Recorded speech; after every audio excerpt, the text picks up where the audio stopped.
그 연출을 맡은 이원회 감독이고요. 네, 사실 뭐 이 영화는 이제 뭐 개봉을 준비하고 있는 와중에 서독제에서 화제작이라고 이렇게 얘기를 들으니까 너무 좋더라고요. 그래서 그날 너무 기뻐가지고 막 그냥 주변 사람들한테 나 영화 상영회 또 하게 됐어 막 이러면서 막 알렸던 것 같아요. 그래서 제가 초대권을 좀 과하게 받았어요. 네네. 20장 정도를 받았는데 그날 신나서 연락한 사람들 다 오겠다고 해가지고 네. 네, 와주셔서 너무 감사합니다. 지금 다 보이시나요? 네. 네. 네. 20분 정도는 이제 감독님 지인 찬스지만 나머지 분들은 거의 지금 이 영화의 소문을 듣고 오신 것 같은데 진짜 예상 외로 많이 오신 것 같은데요. 그렇죠? 네. 네. 항상 극장에서도 이 정도 계속 네네. 계속 유지되기를 이 레벨이 네. 유지되기를 바라면서 감독 인사를 들었습니다. 신주엽 배우님 인사 말씀 들어보도록 하겠습니다. 네, 안녕하세요. 올리버 역할을 맡은 신주엽이라고 합니다. 반갑습니다. 요즘 벚꽃도 못 보고 사실은 좀 연습하시느라고 바쁜 걸로 알고 있거든요. 네, 맞습니다. 네, 감사합니다. 네, 근황을 좀 얘기를 하는 게 좋겠죠? 네, 지금은 일단 영화 보러 와주셔서 너무너무 감사하고요.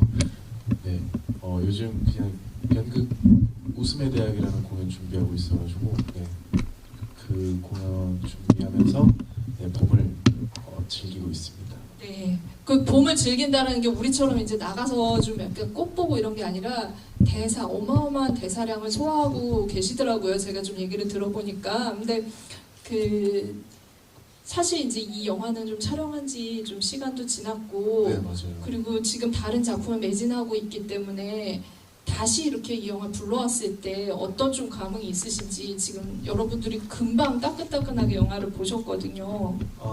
실제로 사실 저는 이 작품을 저한테는 사실 되게 이 어쩜 해피엔딩이라는 작품이 좀 특별한데 제가 배우로 무대에서 처음 데뷔를 하고 1년 뒤에 정말 기회가 좋게 닿아가지고 참여했던 실제로 뮤지컬에도 참여했던 작품인데 그래서 저한테는 이 영화가 계속 이렇게 상영이 되고 그런 기회가 있을 수 있다는 것 자체로도 이렇게 소식이 들릴 때마다 되게 기분이 좋더라고요.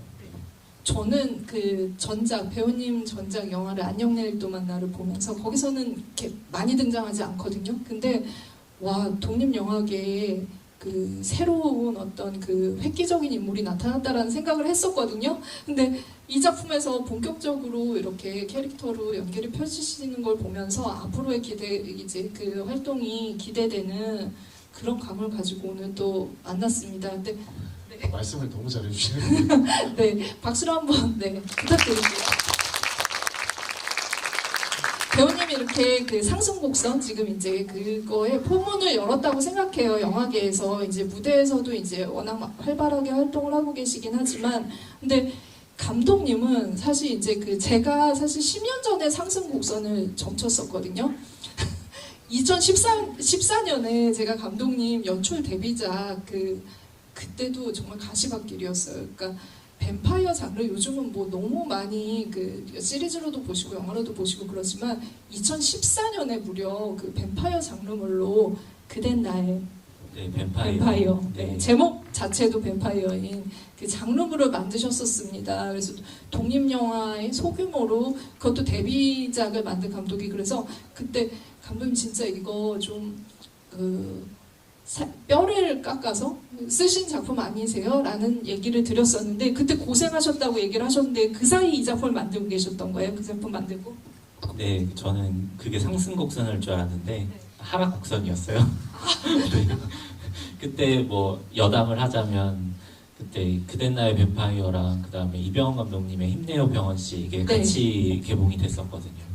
네, 힘내세요 병원 씨. 네, 근데 그때 뭐 같이 영진이 지원받고 이제 같이 만들었는데 이제 이병헌 감독님은 이렇게 저 세상 가시고 극한 직업까지 네, 이렇게 찍고 네, 저는 이렇게 지하로 내려가고 그러다가 이 작품을 만나게 됐습니다.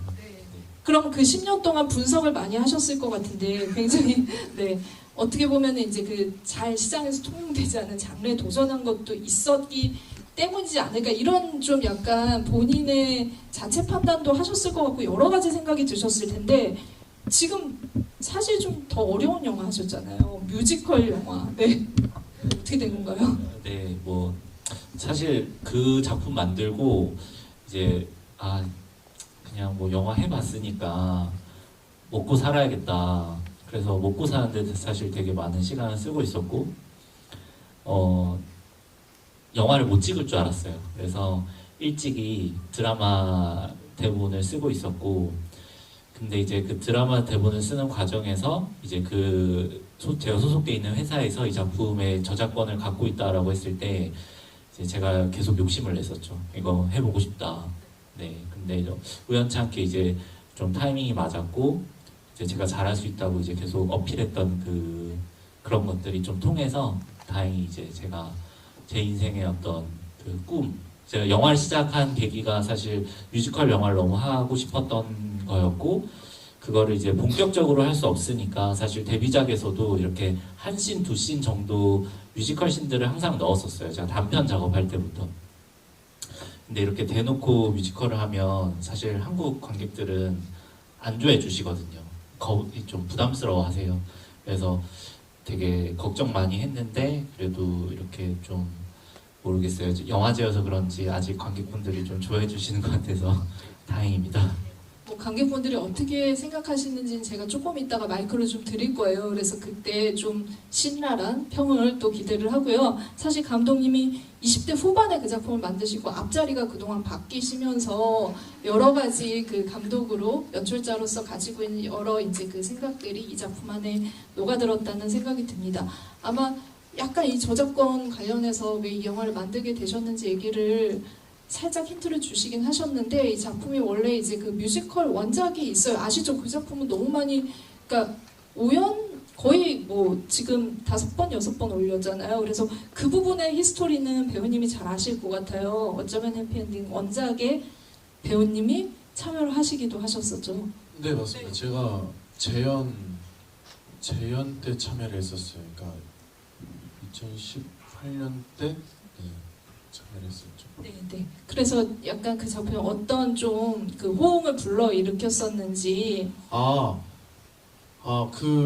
사실 제가 이 작품을 2017년도에 초연 공연을 보고 그때가 제가 이제 배우로서 처음으로 거의 입봉을 했던, 그러니까 배우 활동을 할 수 있었던 시점이었는데. 아기 때. 네, 완전. 그래서 이제 막 대학로에서 첫 뮤지컬을 올리고 이제 뮤지컬을 워낙 보는 걸 좋아했으니까 여러 작품들을 보다가 그때 막 대학로에 어쩌면 해피엔딩이라고 엄청나게 재밌는 뮤지컬이 창작으로 나왔다. 그래서 너무 궁금해서 이제 보러 갔다가 제가 정말 극장에서 펑펑 울고 웃고 이러면서 나오면서 이 작품을 꼭 해야지. 근데 그때 아마 대학로에 있던 모든 배우분들이 이 작품을 보시고 다들 참여하고 싶었던 다 역할을 탐냈던. 엄청 그랬던 것 같아요. 그때 그래서 오디션 시기 때도 엄청 막 소문도 막 이상한 소문도 막 많아질 정도로 그런 것도 좀 많았던 것 같고.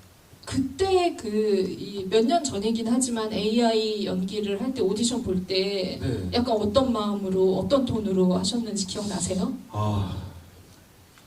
오디션 일화를 하나 말씀드리면 제가 영화에도 나오지만 실제로 클레어를 고치는 장면이 이제 무대에서 나와요. 근데 그때 실제로 무대에서도 이 전동 드릴을 갖고 막 이렇게 잉잉잉 이러면서 실제로 하거든요. 그 사운드가 이제 극장에서 들리는데 그걸 저는 공연을 실제로 봤으니까 오디션 때 뭔가 내가 로봇인데 뭔가 그런 걸 직접 들고 하면 좀 재밌지 않을까 해서 제가 공구 약간 모음을 사가지고 그걸 들고 오디션장에 갔던 기억이 있습니다. 그래서 실제로 다룰 줄도 모르는데 그냥 그 사운드만 좀 쓰겠다고 여기서 잉잉잉 하고 대사하고 잉잉잉 하고 대사하고 막 그랬던 기억이 있어요. 그 준비성 철저가 어떻게 보면 굉장히 가산점을 얻은 게 귀엽게 봐주셨던 것 같아요. 네.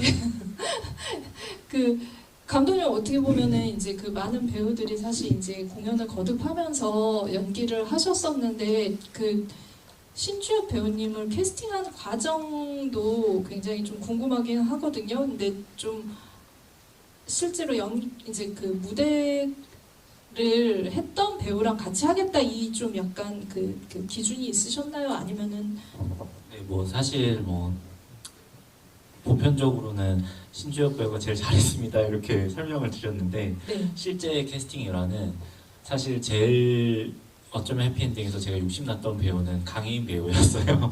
네. 네, 지금 밝히시는 건가요? 솔직하게. 네. 그래서 강혜인 배우의 노래를 듣고 아, 이 배우랑 너무 하고 싶다. 네, 그래서 처음에 캐스팅했던 게 강혜인 배우고요. 그럼 강혜인 배우는 그 너랑 같이 하고 싶은 사람이 누구니? 사실 이렇게 물어봤었습니다. 그래서 여러 후보들을 있었는데 주엽이랑 만나서 얘기를 하는데 본인의 어떤 좀 의지, 그 다음에 해석 이런 것들이 사실 되게 뚜렷하고 아, 이 친구를 내가 의지할 수 있겠다 이런 느낌이 좀 초반에 들었고 분명히. 네, 실제로 영화 하면서도 이제 제가 주엽아 어때? 오케이? 물어봤던 적도 많고요. 그다음에 뭐 현장에서 주엽이가 감독을 한 건 아니지만 어쨌든 감독이 의지할 수 있는 배우로서 굉장히 훌륭한 거죠. 그래서 네. 예, 그렇게 많이 해주셔가지고 저는 사실 혜인이를 너무 믿었지만 영화를 찍으면서 주엽이 덕분에 영화를 할 수 있었다. 항상 이 말을 하고 다닙니다. 그러니까 감독님 되게 화법이 지금 굉장히 배우님을 이렇게 리스펙하는 것 같다가도 너의 캐스팅은 혜인 배우 때문이었다. 계속 이거를 잊지 않고 이렇게 방점을 찍으시네요. 지금 그 부분에 아주 대해서 괜찮습니다. 예, 아, 평소에도 괜찮으신가요? 자주 들었다 놨다 하시기 때문에. 네. 아니 저는 근데 이제 이게 좀 어떻게 보면은 좀 위험한 캐스팅이기도 하거든요. 저희가 이제 그러니까 얼마 전에 이제 영화로도 만들어졌던 디어 에반 헨센이라는 영화 보면은 그 작품도 이제 그러니까 원래 오리지널 뮤지컬이고 그걸 영화하는 데 있어서 뮤지컬 배우를 원래 공연했던 배우를 캐스팅을 해서 이제 그 영화의 주인공으로 이제 캐릭터를 줬어요. 근데 이게 공연에서 이제 무대에서 하는 연기와 영화에서 또 이렇게 그 스크린 안에서 하는 연기가 굉장히 좀 톤이 다를 수가 있잖아요. 그 부분이 배우한테는 이제 그 같은 이 원작의 작품을 한다고 하더라도 어떻게 달라질까에 대한 연구가 굉장히 많아야 될 것 같고 어떤 부분에 있어서는 조금 이렇게 부담스러운 지점들도 있을 것 같다는 생각이 드는데 처음에 감독님이랑 얘기하시면서 좀 그 부분에 대한 고민이 어떤 게 있으셨는지. 사실 그 지점이 이 영화를 만드는데 가장 어려웠던 부분이었던 것 같아요. 어쨌든 대학로에서 이미 너무 사랑을 받고 있었던 작품이었고 그래서 이미 이 어쩌면 해피엔딩이라는 뮤지컬을 사랑하는 팬분들이 많이 계셨었고 지금도 계시고 그 어떤 원작의 느낌이나 어떤 향기를 해치지 않는 선에서 이제 영화로 만들어야 되는 그 과정에서 어떻게 하면 이 무대적인 기법이 영화로 넘어와도 별로 이질적이지 않을까 이거를 사실 촬영이 끝나는 순간까지도 계속 고민을 하면서 만들었던 것 같아요. 뭐 예를 들면 막 그런 얘기들 많이 했었거든요. 이제 영화 레미제라블 아시죠? 뮤지컬 레미제라블 같은 네. 경우에는 그 정말 리얼하게 마치 녹음돼 있지 않고 대사가 노래처럼 들리게 만들기 위해서 현장에 많은 오케스트라를 실제로 두고 그 노래를 실제로 현장에서 라이브를 가져가면서 이제 만든 그런 에피소드 메이킹 영상이 있는데 굉장히 획기적인 시도를 한 거였죠 그 당시에. 예, 네. 근데 아무래도 저희도 이제 노래를 하다가 대사를 하면 그 간극이라는 걸 조절을 하는데 사실 좀 한계가 있지 않을까? 아, 과연 이게 괜찮을까? 이런 고민을 저희는 영화를 찍으면서 계속 고민을 했고 그러면서 시작하기 전에도 막 그런 얘기를 했었거든요. 아, 뭔가 예산이 많으면 우리도 뭔가 오케스트라를 현장에다 두고 아, 그렇게 하면 정말 이 작게 졸이고 막 그냥 음이 좀 나가도 아, 이게 진짜 사운드 같이 들리니까 괜찮지 않을까? 이런 욕심과 꿈을 키워가면서 그렇지만 우린 그게 안 되니 아, 로봇이니까 귀에다가 이걸 심고 이제 음악을 키고 이거에 맞춰서 뭔가 또 립을 맞추고 막 그랬던 노력을 많이 했던 것 같아요. 최대한. 네. 저희는 그 오케스트라 그 어마어마한 예산의 오케스트라보다 그 아이폰과 그 버즈 실리콘으로 코팅된 버즈 네, 그 두 개로 저희는 실제 이 대부분의 그 사운드들이 현장 사운드도 많이 썼거든요. 그 레미제라블이랑 비슷하게 현장 녹음된 노래를 조금 계속 넣고 싶어가지고 네, 뭐 실제로 현장에서는 음악이 안 흘러나왔죠. 이제 배우들 귀에서만 흘러나오고 네, 저희는 그 음악 없이 사실 배우들의 노래를 듣는 거를 찍기 때문에 사실 박자나 이런 게 나가도 저희는 모릅니다. 배우만 알지. 그러니까 어떻게 보면 이제 기존에 굉장히 이제 그 고예산의 뮤지컬 영화들이 했던 방식을 힌트를 얻기도 하고, 그리고 이제 그 무대에서 이 작품에 대한 이해도가 완벽하게 있는 신주엽 배우의 도움을 한 120% 받기도 하고 200% 200% 네. 받기도 하고. 감독님은 뭘 하신 거죠? 저는 보고 있었으면 아마 이제 그 감독님이 이 뮤지컬 작품 원작으로 이미 이제 그 사랑을 받고 있는 작품을 스크린으로 옮길 때는 감독님의 어떤 그 필살기 같은 거, 영화적인 연출에 있어서 장면을 어떻게 구성할 것인가 이런 것들도 가장 이제 감독님을 괴롭히는 부분이기도 하고 도전 지점이기도 했을 것 같은데, 역시 그 이 영화에는 플래시백이나 이런 여러 가지 장치들이 있잖아요. 그런 것들은 또 무대에서는 조금 더 적극적으로 보여주기 힘든 그런 장면일 것 같아서 어떤 좀 이렇게 설계들을 하셨었는지, 그런 부분에 있어서 영화화의 그 오리지널리티를 갖기 위해서. 사실 뭐 이게 뭐 다들 그렇지만 영화를 준비하는데 진짜 짧았어요. 저희가 프리가 2주밖에 안 했어요. 네. 네. 그리고 찍는 것도 촬영이 정말 짧았죠. 네, 11회차밖에 안 했습니다. 11회차로 장편 네. 찍으신 거예요? 네. 그래서 이제 뭐 예산도 있고 기간도 있고 여러 가지 문제가 있었지만 어쨌든 제일 주고 싶었던 건 이제 원작의 감동, 원작과 크게 벗어나지 않는 부분으로서, 그 다음에 그런 것들은 또 신주엽 배우랑 강혜인 배우가 뭐 중심을 잡고 있기 때문에 걱정하진 않았는데, 기자님께서 말씀하신 대로 저만의 어떤 부분을 어떤 부분에서 보여줄 수 있을까라고 했을 때 공연장에서는 배우가 노래할 때 배우의 얼굴만 보고 있어야 되잖아요. 근데 영화는 사실 그렇게 하면 너무 지루하고 그 안에 정말 많은 서사를 담을 수 있는데, 그래서 좀 다르게 표현된 게 클레어의 과거 서사인 것 같아요. 그래서 그거는 또 원작자들이랑도 몇 번 얘기를 나눴는데, 원작자들은 자기의 방향과는 다르다라고 했던 부분이 클레어의 서사인 거고요.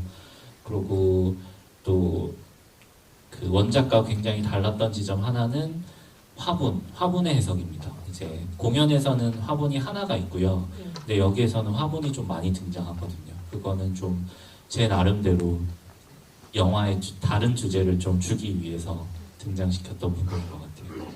그러니까 사실 이제 이게 일종의 이제 그 두 가지 이야기가 같이 좀 공존하고 있다는 생각이 들었거든요. 하나는 이제 그 AI로 생각할 수 있는 여러 가지 문제들 중에 하나가 이제 그 인간과 어떻게 관계 맺음을 할 것인가, 믿음과 신뢰의 문제, 그 관계성에 대한 문제가 흘러가고, 그게 이제 이 영화를 로드무비로 가게 하는, 어딘가로 떠나게 하는 출발점이기도 하고, 또 하나는 이제 그 AI 간의 어떤 그 감정의 지점을 찾을 수 있을 것인가는 멜로로 풀어냈어요.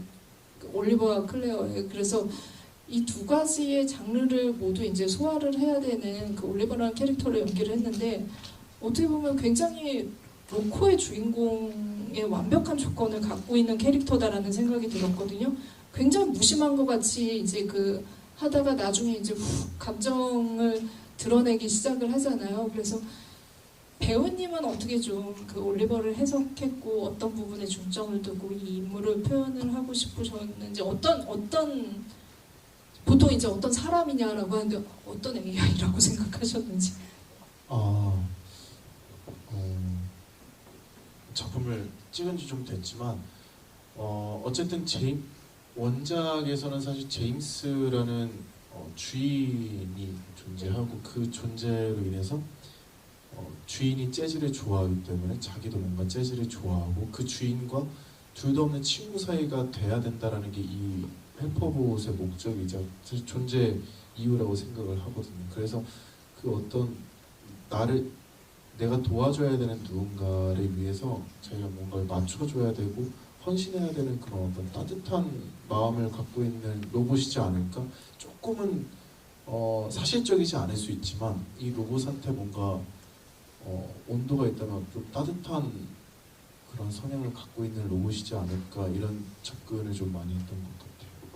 그 감독님 사실 이제 그댄 나이 뱀파이어 봤을 때는 주인공이 그러니까 나이가 그러니까 사회적으로는 한 20대 후반이 됐는데도 계속 시나리오만 쓰려고 그러고 제대로 벌이가 되지 않는 누가 봐도 명백하게 여성이긴 한데 감독님을 좀 이렇게 그러니까 투영한 것 같은 캐릭터를 만드셨었거든요. 이번 작품에서 감독님이 좀 투영된 것 같은 캐릭터가 올리버? 제임스? 저는 그 올리버긴 한데요. 올리버를 사실 기계로 보지 않고요. 저는 좀 강아지로 봤습니다. 제가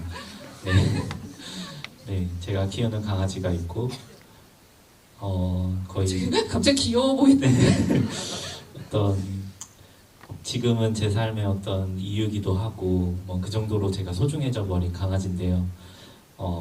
어쨌든 그 강아지 유기되는 그 순간과 사실 올리버가 버림받는 그 과정이 저는 비슷하다고 생각을 했었거든요. 그래서 저 버림받은 강아지 근데 주인이 끝까지 올 거라고 믿는 유기견 뭐 요렇게 접근했던 것 같아요. 근데 사실 그 믿음을 끝에 이제 결말 부분으로 가면서 회복시켜 주잖아요. 그 부분은 이제 원작도 있겠지만 감독님도 그 메시지를 충분히 좀 강조하고 싶었던 부분이지 않을까 싶거든요. 인간과의 관계 맺음.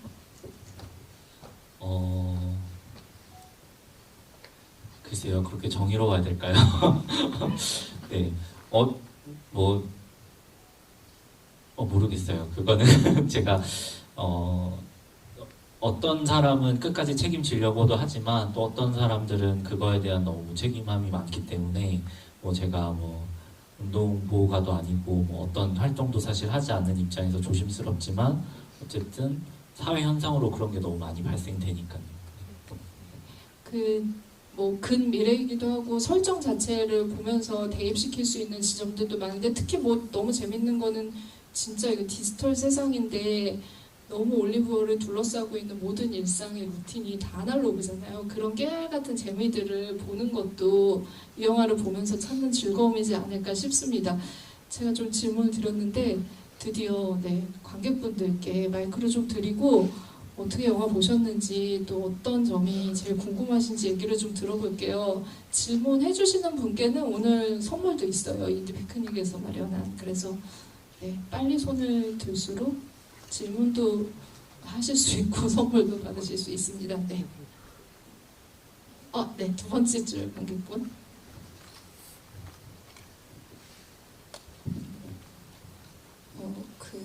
클레어가 영화에서 핑크 머리로 나오는데 그 이유랑 그 서사 얘기할 때 좀 더 영화라서 직접적으로 표현하신 건지 궁금합니다. 두 번째 질문이 정확하게 그 영화로 바뀌면서 클레어 서사가 바뀌었잖아요. 그게 바뀌게 된 계기가 영화라서 조금 더 직접적으로 표현하시고 싶으셨던 건지 궁금해요. 일단 클레어는 뭐 사실 핑크 머리일 이유는 없었는데요. 저희 가발샵에 갔어요. 가발샵에 가서 한 15종? 20종 정도의 가발을 다 써보고 뭐가 제일 예쁠까 그리고 클레어랑 그 자리에서 되게 많이 싸웠던 기억이 나요. 너에게 핑크가 어울린다. 배우님이랑? 네. 근데 뭐 약간 그 혜인 배우는 그 핑크를 했을 때 약간 이게 뭐 성상품화된 그 로봇으로 보이지 않을까 되게 걱정을 많이 했었고 저는 어쨌든 그런 관점에서도 볼 수 있겠다 하지만 어쨌든 지금 너한테 제일 어울리는 건 핑크다 이렇게 해서 한 10명이서 혜인이를 데리고 설득을 몇 시간을 했던 걸로 기억합니다. 혜인 배우님이 좀 주장했던 컬러가 그러니까 경합을 이룬 컬러가 있었나요? 핑크만 아니었으면 뭐 이런 거였어요. 핑크를 거부한 거였고. 네. 근데 너무 잘 어울리고 뭐 그게 그래서 갑자기 막 급회의로서 막 의상 실장님 오시고 막 헤어 메이크업 오시고 막 다 불러가지고 이제 이제 그래도 제일 어울린다. 네, 사진도 찍고 막 이렇게 하면서 테스트도 하고 그래서 사실 그날 가발을 3개 샀어요. 실제로 네, 네. 여러 가지 색깔로. 네. 그리고 그 일단 첫 번째 핑크로 해놓고 네가 촬영 전까지 정말 바꾸고 싶으면 다른 것도 할 수 있다. 네, 뭐 그렇게 설득해서 현장에서 핑크를 수락했던 걸로 기억하고요. 네. 그리고 이제 뭐 클레어의 서사는 영화에서는 사실 그러니까 원래 그 뮤지컬에서는 많이 가려져 있던 서사였어요. 그래서 선영에 대한 어떤 그 배우의 뭔가 서사가 아무것도 없으니까 그거를 예측하게, 그러니까 상상하게 해주는 게 좋을까, 드러내는 게 좋을까, 이거는 되게 많이 고민했던 것 같아요. 근데 영화적으로 뭔가 뮤직비디오 같은 뮤직 시퀀스가 하나가 있었으면 좋겠다. 근데 그러기에 사실 딱 그 포인트가 그게 제일 적절할 것 같았고, 그러면 클레어 서사를 간략하게 컷들로 보여주면서 뭐 주인에게 이용을 당했다, 뭐 이런 서사면 괜찮겠다라고 생각을 했었고요. 그다음에 뭐 하나 제가 네. 말을 추가하자면 여기 이제 클레어의 주인이 와 계셔가지고 네, 지연 배우님 아, 너무 감사합니다. 제가 그때 저 데뷔작 때부터 이제 계속 출연해 주셨는데 네. 네, 이제 배우 안 하겠다고 심술 부리셔가지고 네. 제가 몇 번 부탁 더 해가지고 네. 네, 특별히 이번에 출연해 주셨는데 네, 계속 배우 생활 해주시면 감사할 것 같습니다. 네. 이 자리를 네. 빌어. 네. 알겠습니다. 박수 한번 다시 부탁드립니다. 주로 막 이렇게 배우 안 하려고 하는 분도 이렇게 막 이렇게 하게 만들고 이 핑크 네 머리도 네 결국 감독님의 뜻을 관철을 시키셨네요. 혹시 배우님은 네 첨언에서 좀 이 올리버의 외향적인 측면에 있어서 감독님에게 설득당하신 게 좀 있으신가요? 저는 근데 거의 원작하고 사실 그 뮤지컬하고 거의 비슷해요. 네. 네, 그래가지고 사실 저는 그렇게 핑크 머리 같은 건 없었기 때문에 네. 좀 달리. 감독님과 마찰이 없었던 걸로 그럼 정리하고 또 아니, 다른 게다가 네. 주연 배우가 그 혜윤 배우가 이제 뭐 마음에 안 들면 같이 그 가게 옷집에서 가서 네. 같이 착장을 해가지고 네. 저한테 찍어서 보내줬어요. 그래서 아. 빅스된 옷이 저 옷입니다. 클레어의 의상은 신주혁 배우가 담당했습니다. 그래서 와. 아니요, 지금 잠시만요. 약간만 더 덧붙일게요. 이게 원래 있었는데 이제 좀 더 다른 안은 뭐 없을까 이렇게 해서 이제 몇 개를 더 갖고 왔고 거기서 이제 몇 개가 픽스됐던 게 있었던 것 같아요. 그러니까 제가 다 한 건 절대 아니고요. 네. 알겠습니다. 어쨌든 이제 그 아까 뭐 200% 얘기하셨는데 여러 가지 그 역할을 담당을 하셨던 걸로 미루어 짐작이 되네요. 또 다른 질문을 네 받아보도록 하겠습니다. 두 번째는 진짜 많이 드셨네요. 배우님께서 한 분만 네. 네. 하나, 둘, 셋. 네 번째 줄.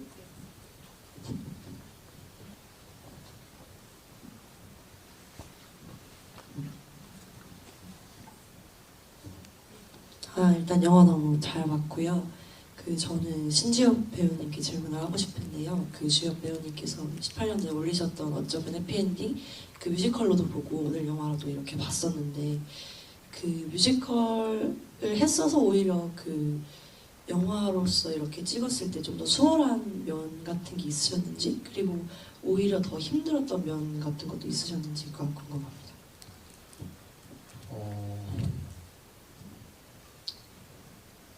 공연을 사실 이게 약간 좀 물리적 시간적인 거랑 조금 맞는 이야기일 것 같은데 아무래도 공연은 사전에 충분하게 연습을 할 수 있는 시간이 한 7주 정도의 시간이 주어져요. 그래서 그때 음악 연습을 할 수 있고 나와 함께 무대에 올라가는 클레어 역을 맡은 상대 역하고 어쨌든 7주에서 8주 정도를 매일매일 보면서 이제 하나하나 되게 정교하게 만들어가는 게 있다면 저희가 촬영을 총 11일 동안 촬영을 하는데 이제 어쨌든 찍어야 되는 분량은 또 굉장히 많다 보니까 그 많은 부분들에 대해서 사실 감독님하고 저랑 이제 강혜인 배우랑 현장에서 아무리 사전에서 한 2주 정도 준비를 했지만 현장에서 더 많은 이야기를 나누고 빠르게 좀 픽스해서 나갔던 것들이 좀 있었던 것 같아요. 근데 그런 부분들에서 이제 어쨌든 순발력 있게 탁탁탁 캐치를 했어야 되는데 그때 제가 좀 부족한 게 있지 않았었나 하는 생각도 지금 좀 돌이켜보면 있는 것 같고, 근데 어쨌든 그런 부분들이 좀 달라가지고 촬영을 할 때 어떻게 하면 현장에서 가장 좋은 안을 딱 그 짧은 순간에 잡아낼 수 있을까, 이런 부분이 좀 달랐던 것 같아요. 사전에 이제 충분히 뭔가 이렇게 좀 주어진 조건 자체가 굉장히 타이트하다 보니까 배우님께서 그런 부분들이 좀 쫓기듯이 했을 수도 있겠다는 생각이 드네요. 근데 항상 감독이 익숙하시죠? 진짜 너무 힘들잖아요. 네, 그렇죠. 네. 저예산 영화는 더 네, 네. 어쨌든 네, 그런 그 차이가 있었다고 합니다. 또 다른 질문을 받아보도록 하겠습니다. 감독님이 한 번만, 네, 네, 맨 뒤, 네, 네. 네, 영화 잘 봤고요. 공연에서 보면은 이제 클레어가 기억을 지우냐 안 지우냐에서 항상 공연이 끝나고 찬반이 많은데, 감독님은 이번에 안 지운 컨셉으로 가신 것 같더라고요. 왜 그런 연출과 선택을 하셨는지. 이게 항상 공연에서는 제 클레어 맡은 배우의 마지막 시선 처리나 그런 대사들, 제스처로 이게 항상 재밌는 불판이 열리는데, 왜 감독님은 왜 갇힌 결말로 왜 기억을 지우지 않았는지 궁금합니다. 네, 요거에 좀 부가 설명을 하면요. 실제로 공연할 때 끝에 되게 미묘한 제스처로 누가 기억을 지웠는지 안 지웠는지 그거는 그날 정하지 않고 배우들끼리 그냥 상황에 맞춰서 네, 뭐 그렇게 하는 걸로 들었거든요. 근데 뭐 영화는 하나를 강요적으로 보여줘야 되잖아요. 그래서 저도 이제 그 선택을 어떤 걸 하느냐라고 했을 때 자연스럽게 어떤 게 제일 슬플까, 어떤 선택을 했을 때 둘이 제일 애처롭게 보일까라고 했을 때, 그리고 어떻게 보면 우리 사랑은 어떻게 하나, 뭐 어떻게 보면 제 사랑은 어떻게 하나, 이것부터 먼저 봤던 것 같은데, 정말 사랑한다면 어쩔 수 없는 아픔 속에서 헤어지지만 또 그 사랑을 만났을 때 만약에 과거로 간다면 기억을 지우고, 그게 제가 가장 좋아하는 사실 이터널 선샤인의 기본 모티브인데요. 그렇게 서로가 기억을 지우고 다시 만났을 때 사랑을 할 것인가 말 것인가 이랬을 때 정말 좋았다면 할 수 있지 않을까요? 그게 제 삶과 가장 닮아 있다고 생각했습니다. 그러니까 사실 이제 그 부분에서 이터널 선샤인적인 어떤 컨셉이 끼얹어진 것 같은 어느 지점까지 되돌릴까에 대해서 우리도 다 생각을 하게 되고 현실과 연결된 접점이 있다는 생각이 드는데, 배우님은 좀 어느 지점에서 다시 어디까지 돌려야 된다라고 감독님은 지금 이 선택을 하신 거잖아요.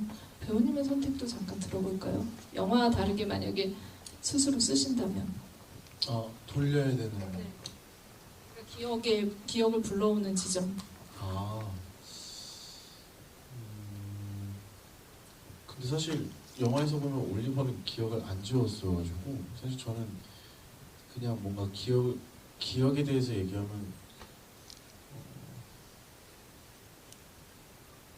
다시 처음으로 돌아가도 똑같은 어떤 행보를 계속 걷지 않을까라는 생각이 듭니다. 맞습니다. 또 질문을 또 이어가도록 할게요. 네. 와, 한 분 드셨어요. 네.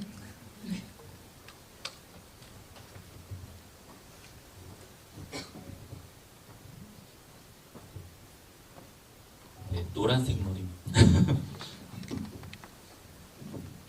영화 너무 잘 봤고요. 전 궁금했던 게 이제 올리버가 사랑에 빠지기 전에는 그냥 셔츠였는데 이제 사랑에 빠진 그 순간만큼은 스웨터를 입었던 게 이런 의미가 또 담겨져 있는지 그게 좀 궁금했습니다. 네, 뭐 거기서 의미가 없다고 하면 무능력한 감독이 되는 거겠죠. 지금 지어내실 거 아니시죠? 네네.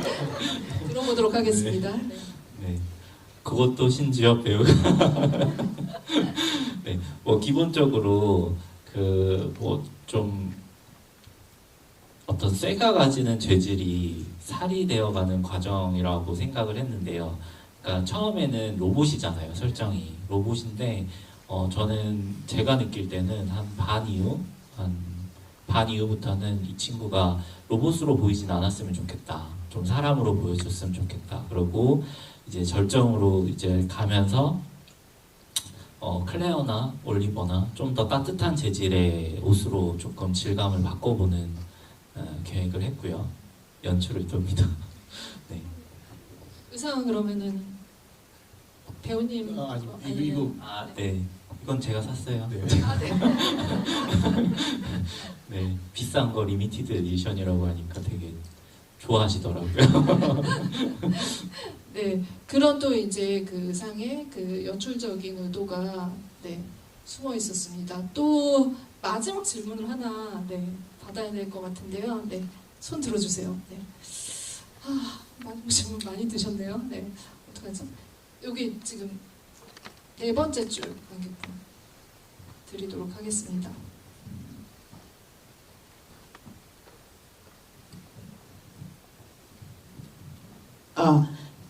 네, 영화 너무 재밌게 잘 봤고요. 일단 감독님한테 질문 하나, 그리고 배우님한테 질문 하나 있는데, 네, 한 번에 두 개를.